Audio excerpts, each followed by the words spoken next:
Good morning everyone. Shrimati Mohardevi Tapadia girls college के इस YouTube channel में आप सभी का बहुत बहुत स्वागत है। आज जिस हम टॉपिक पे डिस्कस करेंगे वो है cost of capital,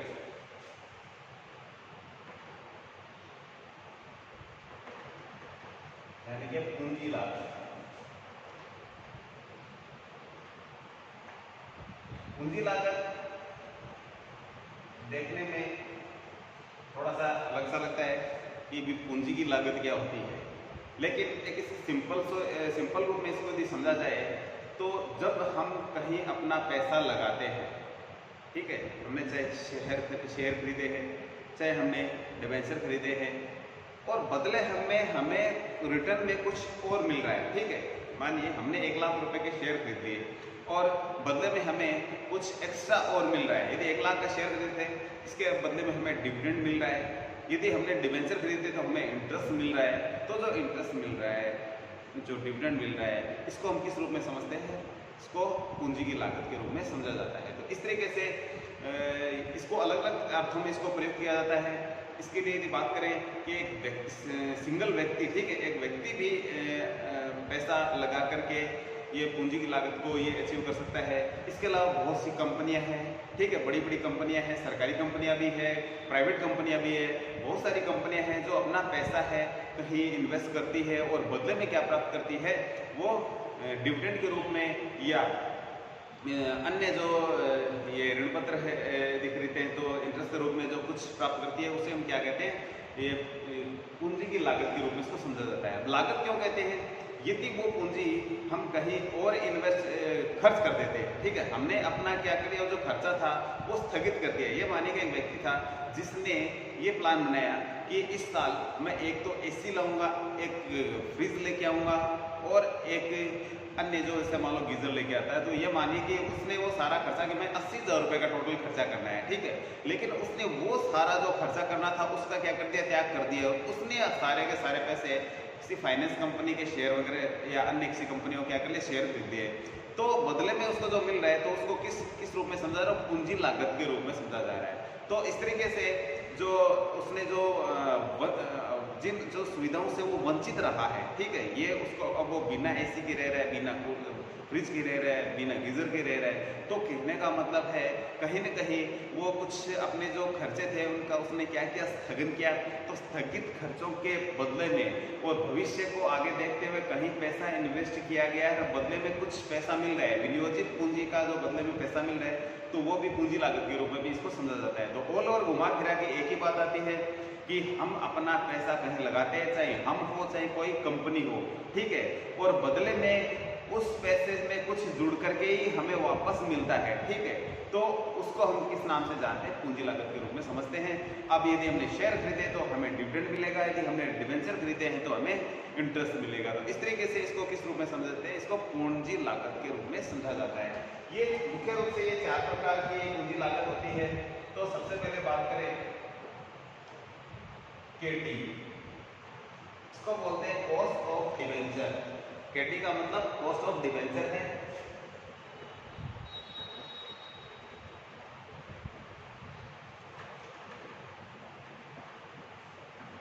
cost of debenture.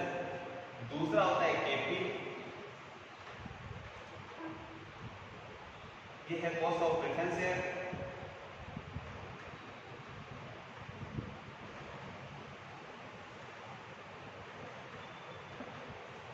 तीसरा होता है केई, ये होता है cost of equity share.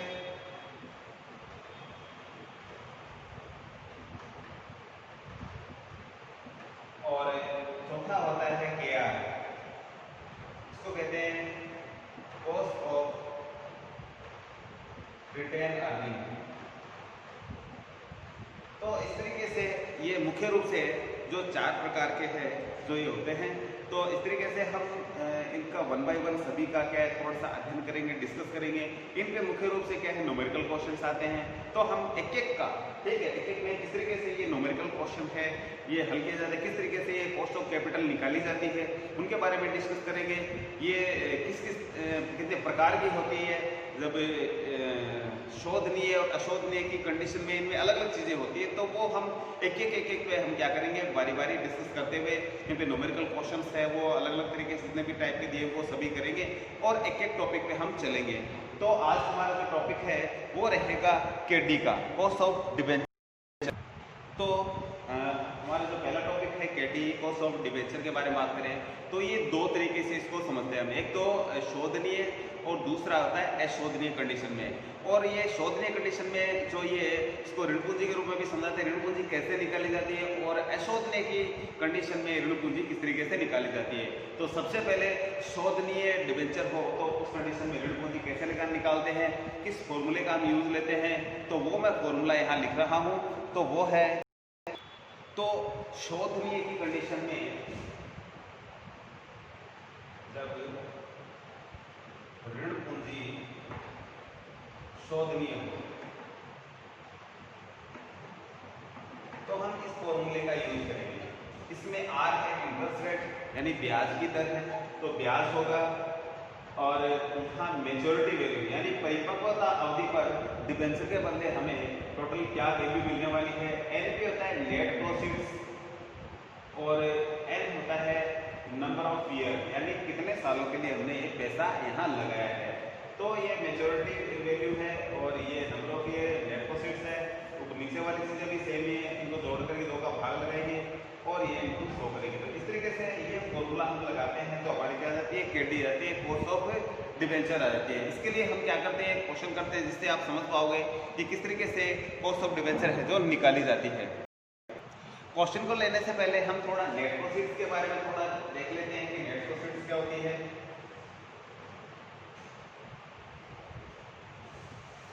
Net proceeds के बारे में थोड़ा सा डिस्कस कर लेते हैं, यानी शुद्ध प्राप्त राशि।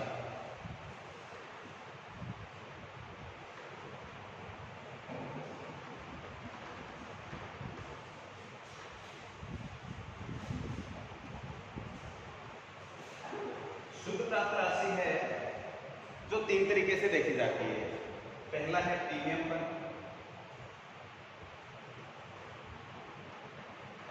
दूसरा है पट्टे पर,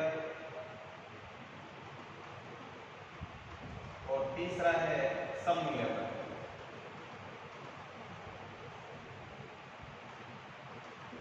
यदि डिबेंचर जारी करे गए हैं प्रीमियम पर या बट्टे पर या सममूल्य पर तो नेट प्रोसीड्स है वो अलग अलग तरीके से हम निकालते हैं। तो बात करें सबसे पहले यदि प्रीमियम पर जारी करें तो इसमें आता है सममूल्य प्लस इसमें करेंगे प्रीमियम की राशि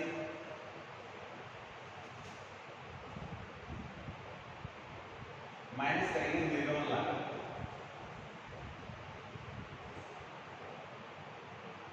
तो ये इसका फॉर्मूला होता है कि जब प्रीमियम पे ये डिबेंचर निर्गमित किए गए हैं, ठीक है, और शोधनीय हो तो उस कंडीशन में एनपी क्या होगी, एनपी निकालेंगे। सबसे पहले सममूल्य लेंगे, उसमें हम प्रीमियम की राशि जोड़ेंगे और जो निर्गमन लागत है वो क्या करेंगे, इसमें से घटाएंगे, तब हमें जो राशि प्राप्त होगी वो एनपी होगी। यदि बट्टे पर हो तो बट्टे का सिस्टम में सममूल्य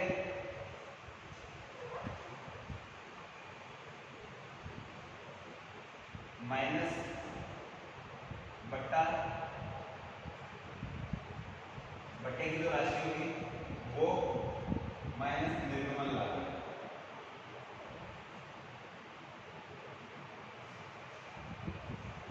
यानी कि यदि बट्टे पर यदि निर्गमित किया जाता है तो उस कंडीशन में क्या है, बट्टा भी घटाया जाएगा और निर्गमन लागत भी घटाई जाएगी। और यदि सममूल्य के जारी किए जाते हैं तो सममूल्य माइनस निर्गमन लागत। तो सममूल्य से क्या करेंगे, केवल निर्गमन लागत को ही घटाएंगे तो हमारे पास क्या बचेगी, नेट प्रोसीड्स बचेगी। तो नेट प्रोसीड्स निकालने के ये 3 तरीके हैं। यदि प्रीमियम उसके साथ है तो ये फॉर्मूला लगाना पड़ेगा नेट प्रोसीड्स के लिए। इसको हम एनपी के रूप में जानते हैं, शॉर्ट में इसको एनपी। तो एनपी है जो हमारा प्रीमियम पे हो तो ये फॉर्मूला, बट्टे पे हो तो ये फॉर्मूला, और सममूल्य पे हो तो ये नीचे वाला फॉर्मूला हम यूज लेंगे। तो इस तरीके से हम क्या निकालेंगे, ये एनपी निकालेंगे। अब हम बात करते हैं एक क्वेश्चन की जिससे आप समझ पाओगे कि किस तरीके से हमारी ये जो कॉस्ट ऑफ कैपिटल निकाली जाती है। तो हमने क्वेश्चन लिया है, आप देख रहे हैं क्वेश्चन में आर यानी इंटरेस्ट रेट देखिए 9%, 1000 जो डिबेंचर है 500 रुपये पर डिबेंचर इनकी रेट है, शोधन अवधि इनकी 8 वर्ष, निर्गमन लागत दे रही थी, अभिगोपन कमीशन 1.5%, दलाली 0.5% और छपाई के है जो 10,000 रुपये दिए गए हैं। तो इस तरीके से ये इनकी है जो चीज़ें दे रखी है एक दो। इसके बाद में हमारा जो फॉर्मूला है वो हमारे सामने है। फॉर्मूले में हम सारी चीज़ें रखेंगे तो आप देख पाएंगे किस तरीके से ये कॉस्ट ऑफ कैपिटल आएगी। तो सबसे पहले बात करें कि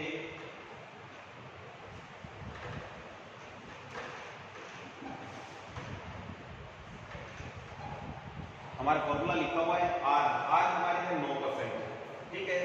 तो 9% की यदि वैल्यू निकाली जाए, पहले तो टोटल इसकी जो सब लेके वैल्यू है वो निकाल लेते हैं। ये है 1000 इंटू 500, तो ये आ जाता है 5 लाख। तो इसकी वैल्यू है सब की वो है 5 लाख है। 5 लाख का आर कितना है, ये दिया गया है 9%, तो ये ले लेते हैं 9%, तो ये हो जाएगा 45,000 ले लेते हैं सीधा इसको।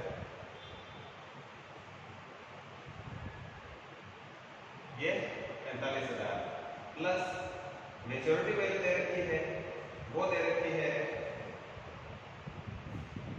5 lakh minus net profits. Net profits हमने थोड़ी देर पहले देखा था, समूल्य पे दिया गया कुछ नहीं हमें इसमें, तो एनपी निकालेंगे। तो एनपी के लिए 5 लाख माइनस ये जो खर्चे हैं तीनों निर्गमन लागत ये घटाने पड़ेंगे। तो 1.5% और ये 0.5 ये 2%, तो सीधा हो जाता है। तो 2% 5 लाख का हम निकालें तो ये होता है 10,000, और 10,000 यहाँ मैं सीधा लिख देता हूँ, ये तो होता है 1.5 तो हो गया 5 लाख का 7,500, और 0.5% इसका होगा 2,500। हम 5 लाख का ये निकालेंगे 1.5%, तो ये 7,500 और 0.5 निकालेंगे तो 2,500 रहेगा। ये 10,000 सीधे दे रखे हैं हमें, तो इसलिए हमने कितना सबका टोटल करेंगे 7500 और 2500 प्लस 10,000 ये ज़्यादा 20,000। तो 20,000 इसमें से हम घटाएंगे तो ये आ जाएगा 4,80,000। तो इस तरीके से इसके नेट परसेंट की वैल्यू आ जाएगी। तो एनपीएफ यहाँ लिखेंगे 480 अपॉन नीचे बटे में नंबर ऑफ ईयर है वो दे रखे हैं मेच्योरिटी वैल्यू इसकी 8 है। तो इस तरीके से ये चीज हमने लिख दी है। अब नीचे क्या लिखना है बटे में यही NP plus NP upon 2। NP दे रखी है 5 लाख प्लस एनपी दे रखी है 480 अपॉन 2 इंटू 100। तो इस तरीके से ये चीजें हमें आगे निकालनी है। तो सबसे पहले इसमें से घटा देते हैं। तो यहाँ देखते हैं कि 5 लाख में से 480 जाएंगे तो 20,000 बचेंगे। 20,000 में 8 का भाग लगाते हैं। यहाँ थोड़ा आगे इसको लिखता हूँ मैं 45,000 प्लस यह आ जाएगा 20,000 अपॉन 8। यहाँ लिखेंगे ये 5 और ये रहेंगे 980 में 2 का भाग लगाएंगे। तो 980 में भाग लगाते हैं 2 का, तो ये आ जाता है 4 और 490 यानी 4,90,000। 4,00,000 और 90,000 इसकी जो अमाउंट आ जाएगी इनको 100 करेंगे। अब इसका इसमें भाग लगा के देखते हैं कौन सा इसको हल करें। तो ये आ जाएगा 2,500 45,000 प्लस 8,000 का इसमें भाग लगाएंगे तो आ जाएगा 2,500 इंटू हो जाएगा 100 और नीचे हो जाएगा 4,90,000। 47 और 47,500 हो जाएंगे। आगे लिखेंगे 47,500 अपॉन 4,90,000 इंटू 100। तो इसको थोड़ा आगे बढ़ाते हैं। तो इसका कैलकुलेशन करते हैं। कैलकुलेटर में देखते हैं कि इसका कैलकुलेशन कितना आता है। तो देख के लिखते हैं इसमें। तो कैलकुलेशन करने के बाद में जो अमाउंट आती है वो आती है 9.69 या इसको 9.7 भी लिख सकते हैं। 9.7% हमारी जो क्या है ये कॉस्ट ऑफ कैपिटल है इसकी, ये डिवेंचर की है। तो इस तरीके से आज शॉर्ट भी है, डिवेंचर है, उसके बारे में हमने एक क्वेश्चन हल किया है। आगे नेक्स्ट टॉपिक में आप देखेंगे, इसमें ये तो बिफोर टैक्स है, आपको आफ्टर टैक्स दूसरा क्वेश्चन करके दिखाएंगे। बिफोर टैक्स ये जो फॉर्मूला है ये बिफोर टैक्स ही होता है, जब आफ्टर टैक्स आएगा तो यहाँ रेट में से यहाँ 1 माइनस टी एक फॉर्मूला छोटा सा एक और चेंज हो जाएगा हल्का सा यहाँ से, बाकी वो फॉर्मूला लगाएंगे, तो वो चीज़ें करेंगे बाद में। आज की वीडियो में इतना ही, मिलते हैं नेक्स्ट वीडियो में, तब तक के लिए धन्यवाद। अपने वीडियो को लाइक कीजिए, चैनल को लाइक कीजिए, चैनल को शेयर एंड सब्सक्राइब करें। Thank you.